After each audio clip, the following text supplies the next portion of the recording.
Once you've created an assignment, you're ready to assign it. Click the Assign tab and then click Assign a Roster. From here, you can choose a roster that you've already created or create a new roster. Once you've created a roster, it will generate a class code. This will allow you to share the assignment with your students.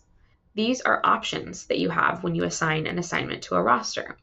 You can toggle grades on or off depending on if you want students to see their grades or not. If you have anything that auto grades in your assignment, you'll still be able to see if students get it correct or not, but if you turn this off, the students won't know if they've gotten it correct or not.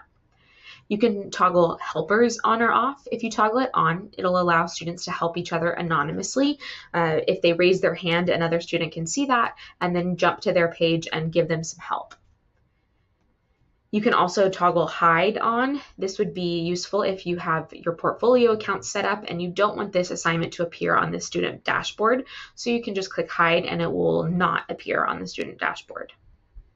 You can also click lock, and that will make it so that students can see the assignment, can look at all of the pages, but they cannot add anything to it. They can't answer the questions or edit it at all.